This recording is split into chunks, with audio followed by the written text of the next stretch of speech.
Did you know that in 1976, an entire bus full of children were kidnapped along with their bus driver and held in an underground hole? Got a notification that I shared the Chowchilla bus kidnapping story 2 years ago today, and I decided to redo it and reshare it because it is a crazy one and it is the largest abduction in U.S. history. On July 15th, 1976, in Chowchilla, California, bus driver Ed Ray picked up a group of 26 students after they went on a summer class field trip. As they were on the route home, he noticed a van stopped ahead and he tried to maneuver around it, but when he realized it wasn't moving, he had to come to a stop. When he stopped, 3 armed men got out of the van and forced their way inside the bus. They took control of the bus and drove it to meet up with another van and made all of the kids jump from the bus to 2 separate reinforced vans like this one. They locked Ed and the kids in the back of these vans and drove them around for hours in the sweltering summer heat. One of the men also abandoned the bus in a drainage ditch and covered it with debris to try to conceal it. They drove around for 11 hours and ended up at a rock quarry, which was about 100 miles away from Chowchilla.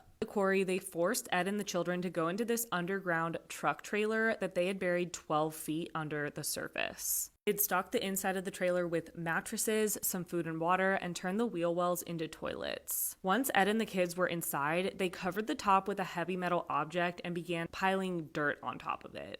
And as you can see, the roof started to cave in. Ed was doing everything he could to keep the younger children calm. Some of these kids were just 5 years old. After about 12 hours locked in this trailer underground, Ed realized that they needed to do something to escape. So along with a few of the older children, Ed stacked mattresses to reach the top of the trailer. Ed and the oldest student, Michael, began trying to move whatever was on top of this hole. It turned out that on top of the dirt piled on top was a manhole cover and 2 100-pound industrial batteries. But Michael and Ed kept at it, and eventually they were able to dig their way out. Once they got out, they helped the rest of the kids out of the trailer and took off in this rock quarry looking for anyone who could help them. Eventually, they found someone who called the police, and when the police arrived, the kids were so relieved. The only place nearby that could house all of the kids at once was a local jail, so they were all taken there, given food and water, while their parents were notified that they were found. Eventually, the kids were all brought back to Chowchilla and reunited with their parents. But the only problem was they had no clue who had done this. They were piecing together any clues they could, and they started looking into the owner of the rock quarry and his son. And that's when they discovered that his son, Frederick Woods, along with his 2 friends, Richard and James Schoenfeld, had recently been arrested and then paroled. They then got search warrants for Woods' property,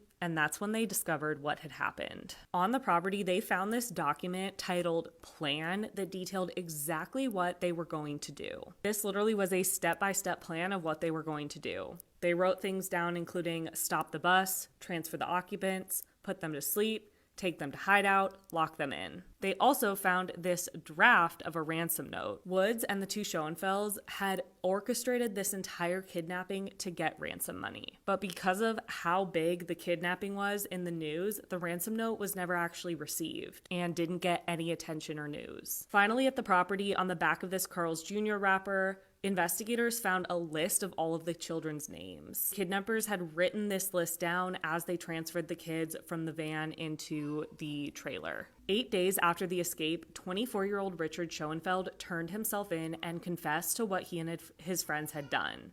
Fred Woods and James Schoenfeld went on the run, but 2 weeks later, they were captured. Eventually, all 3 men pled guilty to kidnapping, but would not plead guilty to inflicting bodily harm because those 2 charges in conjunction would require a life sentence without the possibility of parole. Because they wouldn't plead guilty to the inflicting bodily harm charge, they went to trial for that, and they were convicted. A few years later, an appellate court overturned that conviction, but they remained sentenced to life in prison with the possibility of parole for the kidnapping. In 2012, Richard Schoenfeld was released, and in 2015, James Schoenfeld was released. And then in 2022, 70-year-old Fred Woods was up for parole after serving 46 years in prison. However, from everything I can find, he remains in prison today. Ed unfortunately passed away in 2012, but he is remembered as a hero in Chowchilla. There was a park named after him, and every February 26th, his birthday, is known as Ed Ray Day. Many of the children, who are obviously now all adults, still live with significant trauma from that day. And a lot of them are frustrated that the Schoenfelds got out and that Fred Woods is up for parole. But they are trying to heal and cope with that trauma to this day. That is the story of the biggest abduction in U.S. history. According to an arrest warrant, on May 20th, 2022, around 7 a.m. on a Friday, the police department responded to a 911 call about a suspicious vehicle driving on its rim with the back window smashed out. The driver of the vehicle was identified as Jalissa, and she was alone. The officer initiating contact with Jalissa stated that she looked very disheveled and had what appeared to be a blood-like substance on her hands, face, and clothing. Officers noted a substantial amount of fluid and a blood-like substance was visible in the rear of the vehicle. But before the car was impounded, officers opened the trunk and discovered a shotgun in plain view tucked behind a gray-colored blanket. The gray blanket appeared to have blood on it as well. Upon lifting the blanket for inspection, a deceased and apparent juvenile human body was present inside that gray blanket. On January 4th, 2011, Andrea goes to the police and tells them about Hemi. She goes in there actually with a list of people that she thinks could have been responsible for killing her husband, and Hemi was one of them. And she asked if they had really looked into Hemi, and they said no. That's according to her. She said that they didn't seem to fully consider him, in her opinion. But then just hours later, on the night of January 4th, the police come to her, knock on her door, and let her know that they have made an arrest. And what's strange is you'd think the first thing that you would say is who? Who did you arrest? Who do you think killed my husband? She didn't even bother to ask, and many people think that's because she already knew who it was. At this point, Hemi Newman had been arrested for the murder of Rusty Snyderman, although he denied his connection to the murder while he was in questioning. Authorities linked a silver van to a Kia Sedona that Hemi had rented the day before the shooting and returned the day of. And inside the vehicle, investigators found fibers consistent with what would have been the beard that he had worn as his disguise. Hemi awaited his trial in the DeKalb County Jail, and his wife, Ariella, filed divorce papers for several reasons, one of which being that she believed Hemi was having an affair. So with that information, the police now have to consider that maybe Andrea and Hemi were having an affair, and maybe Hemi killed Rusty to get him out of the way.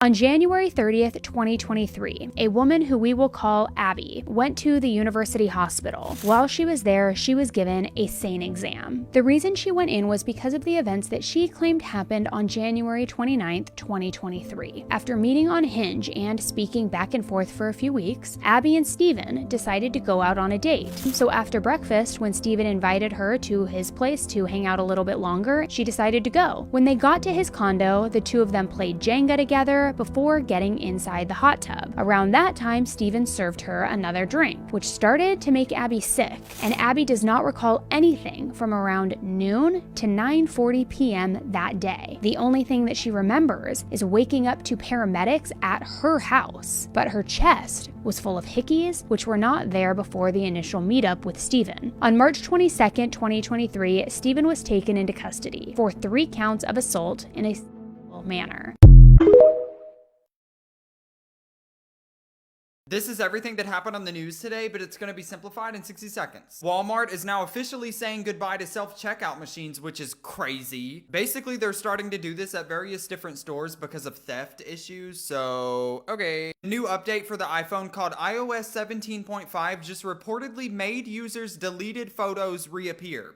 Okay. Basically, if you haven't already downloaded this new update, I would probably tell you not to unless you want all of your deleted photos to just pop back up. So, hey Apple, if they're deleted, why are they coming back up? You save them, huh? For anybody that likes Grand Theft Auto, Rockstar just confirmed when Grand Theft Auto 6 will release next year, and basically they're saying it'll be in the fall of 2025. A new report is now highlighting consumer frustrations with credit card rewards programs. Okay. Basically, they're saying that banks and airlines completely rip off your rewards by hiding all kinds of stuff in the papers that you didn't see. This is like hidden conditions, less rewards, or even discarding your rewards that you already got. By the way, the Credit Card Competition Act helps resolve this, so. The most common 4-digit PIN numbers revealed that put you at risk of a cyber attack.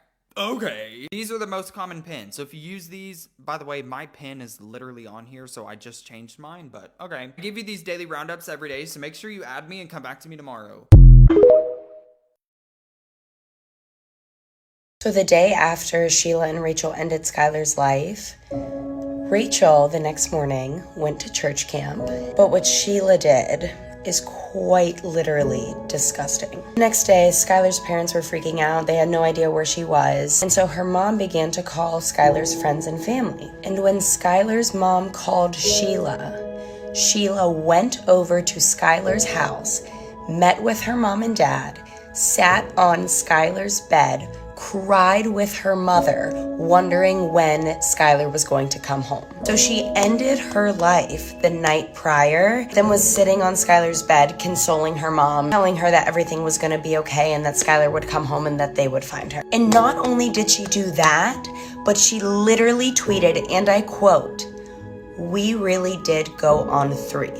And that to me just shows how messed up of a person she is. And when Rachel came back from church camp, they continued to put up this whole facade of, oh my gosh, where's our best friend? What happened to her? Where is she? For about 5 months. These girls were full on in the fall when school started, went back to school. They were walking around high school like absolutely nothing. And granted, they were suspects and they were being interrogated throughout the school year. And there were rumors going around Morgantown that they did it, but nothing was ever solidified. But in December of 2012, Rachel had an insane mental breakdown. Then a week later, she called her lawyers and she said, "I need to tell you something." And that's when she told the cops that they did it. Yo, he pissed off the nuns. The nuns from the college that boy spoke at are pissed. They're pissed. Do you know how hard you have to mess up for them to retract your statement on social media? This is pinned to their official Facebook page that you can see above me. This is real. There's no satire. I read it over.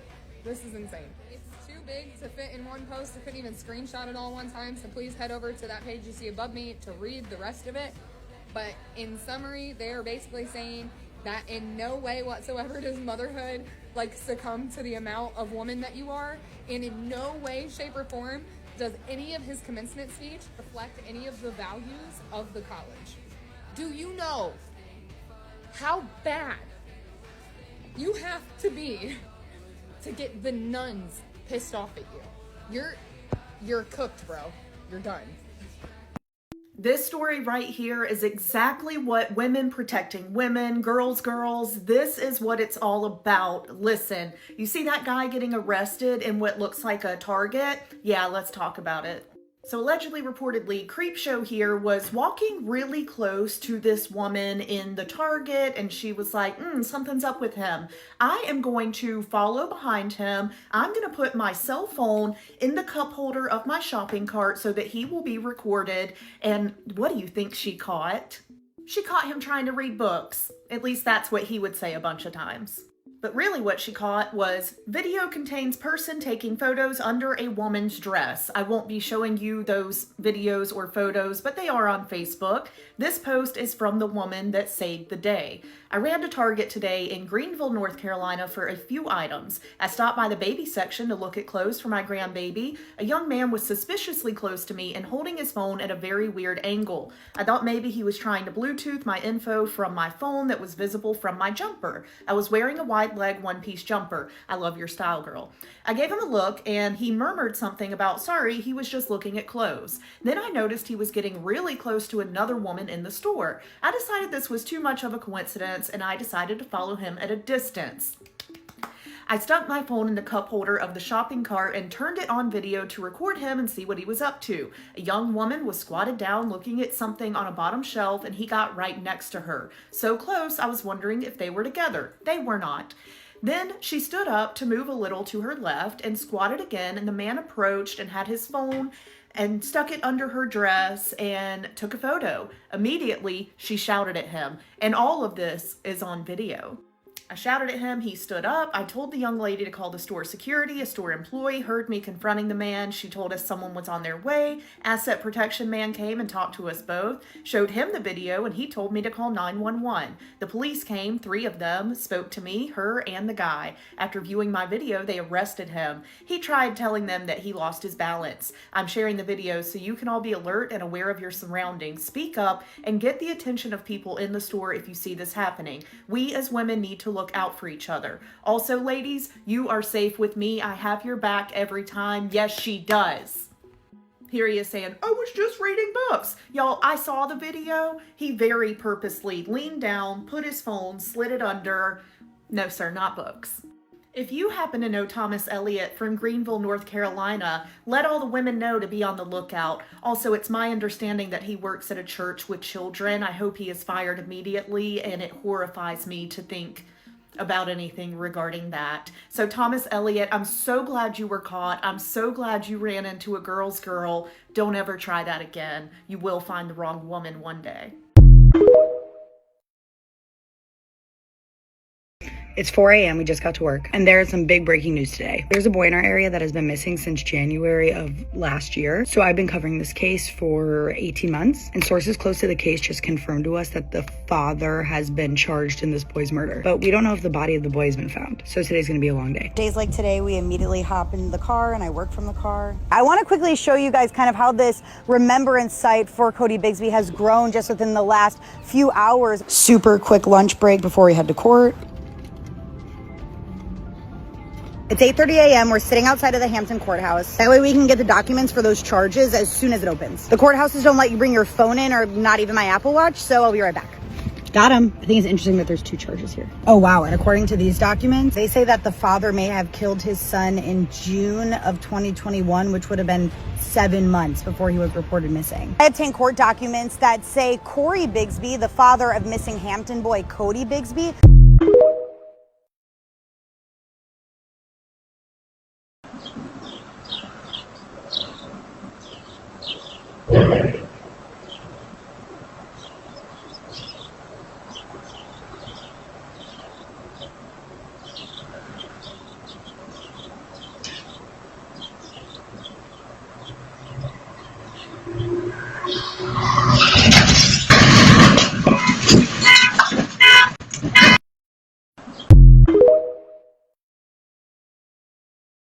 This case has been referred to in the media largely as the Black Swan murder. On the night of September 27th, 2020, Doug and Ashley are packing up his place, putting the last of their belongings in their U-Haul truck in preparation for their move to Maryland. Ashley's mom had taken their daughter out for a late night walk in her stroller, and Doug had one last box to load into the U-Haul. That's when a neighbor heard a loud scream and made a frantic call to 911. And in a matter of seconds, a second neighbor heard banging on their door. And when they opened it up, it was Ashley, and she was still holding a gun. And she said that she had shot her husband in self-defense. When paramedics got there, he was still alive, but he died within an hour, and he had 2 gunshot wounds, one to his right leg and a second to his arm. The gunshot wound to his arm traveled into his chest cavity and was ultimately fatal.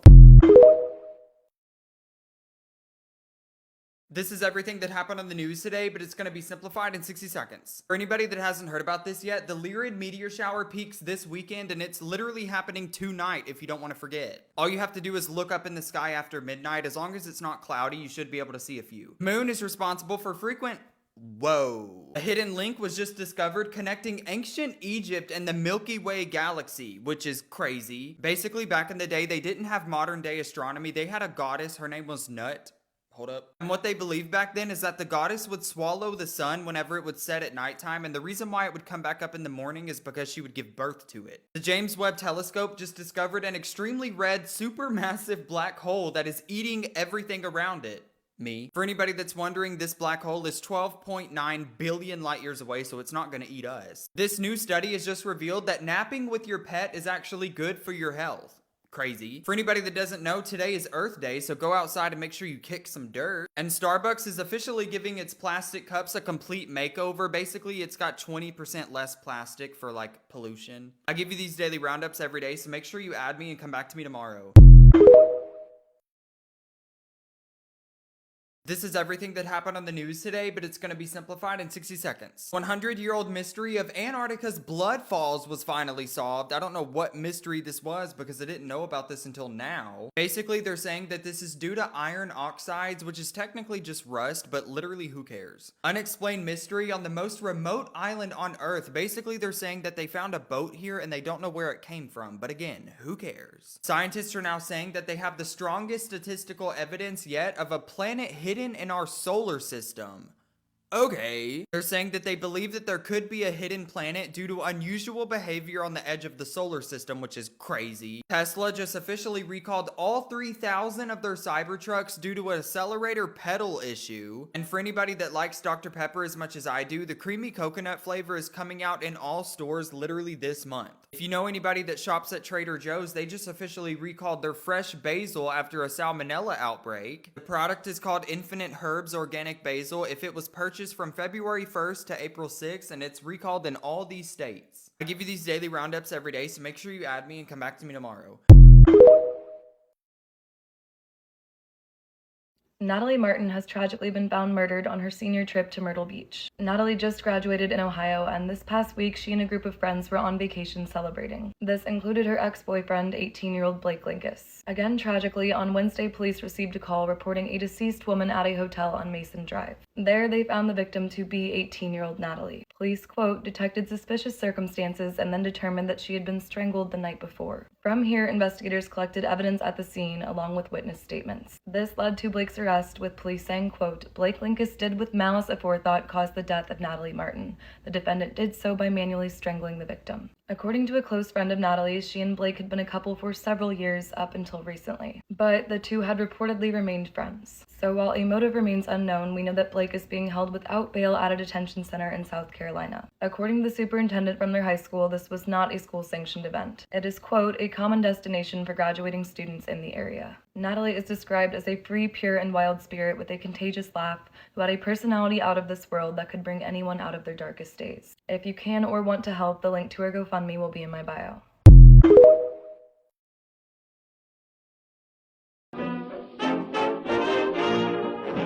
Things that bother you, they never bother me. I feel happy and fine, living in the sunlight, loving in the moonlight, having a wonderful time. Haven't got a lot, I don't need a lot, coffee's only a dime. Living in the sunlight, loving in the moonlight, having a wonderful time.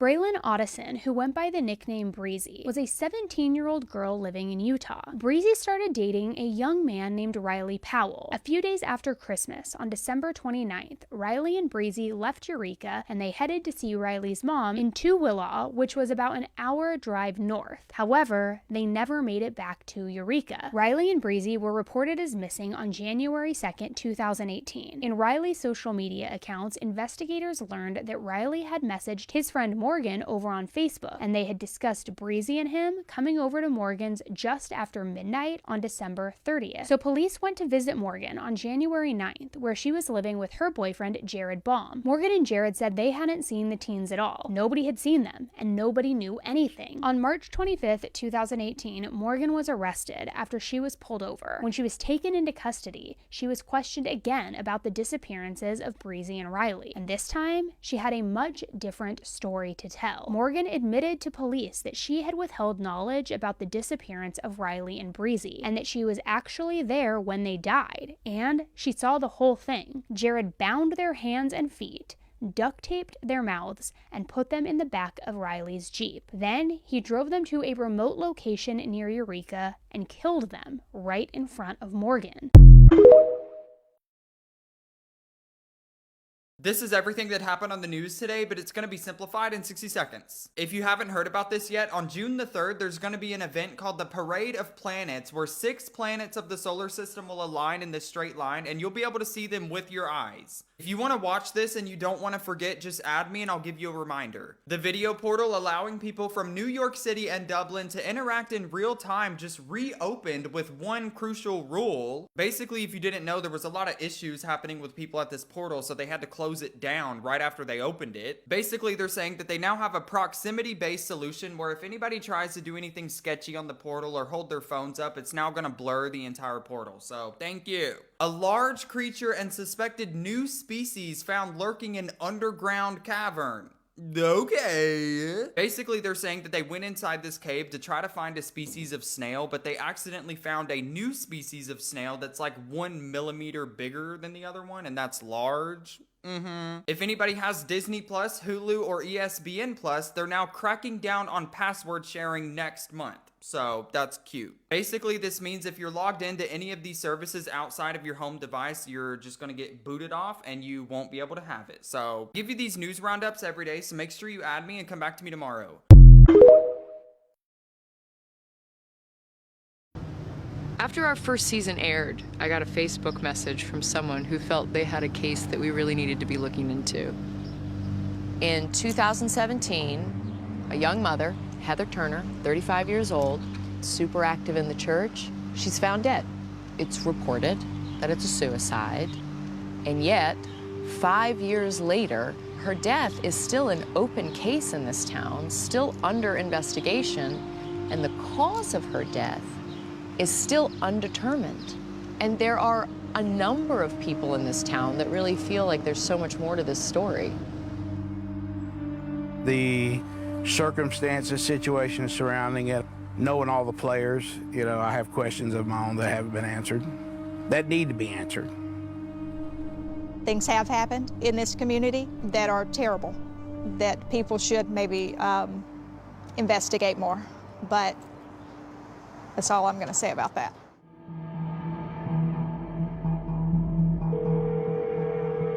Paulding County 911, what are you calling to report? Wife has shot herself in the bathroom. Your wife, where did she shoot herself? In the head. Please, no. Take a deep breath. What's your name? My name is Andy Turner.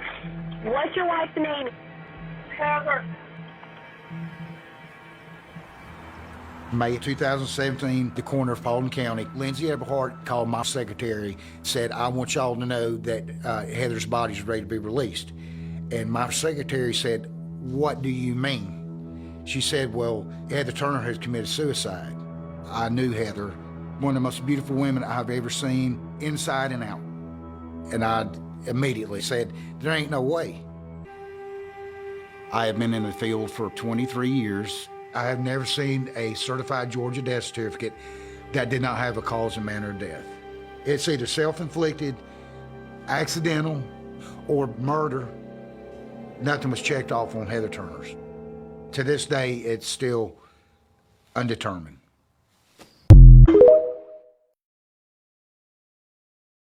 Great news for true crime trial watchers. It looks like we will have cameras in the courtroom for Brian Kohberger's Idaho murder trial. Kohberger's defense team and the state pushed to keep it all private, but the families of the victims, Ethan Chapin, Madison Mogan, Ziana Kernodle, and Kaylee Gonzalez, have been making their voices heard, requesting cameras to show all the facts as the case moves forward. The judge said he will not ban cameras as it all unravels in court, but will control them.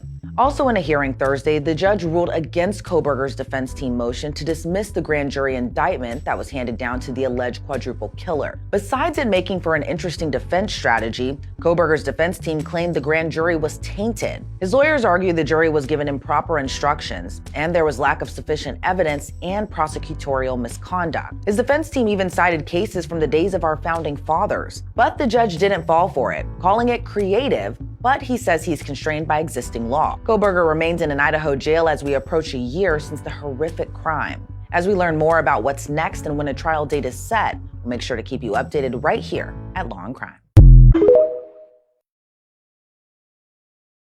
Last week, it was announced that Gypsy Rose Blanchard will be released on parole in December 2023 after serving 85% of her 10-year sentence. Gypsy has been in jail since 2016 when she was charged in connection with her mother's murder. But now Gypsy is speaking out in a new docuseries that will come out right after her release. In the trailer for the Lifetime series that was released last week, Gypsy Rose said, quote, "After a lifetime of silence, I finally get to use my voice to share my story and speak my truth." She said, "As a survivor of relentless child abuse, this docuseries chronicles my quest for liberation and journey through self-discovery. I am unapologetically myself and unafraid to expose the hidden parts of my life that have never been revealed until now." Gypsy and several family members who were fooled by Dee Dee Blanchard for years will be speaking out in the docuseries. The show will also reportedly be spotlighting Gypsy's prison wedding to her now husband, Ryan. This series will be coming out in January, and like I said, Gypsy will be released in December. It is called The Prison Confessions of Gypsy Rose Blanchard, and it seems like it will reveal a lot about her life. So it will be very interesting to see and hear things from her perspective.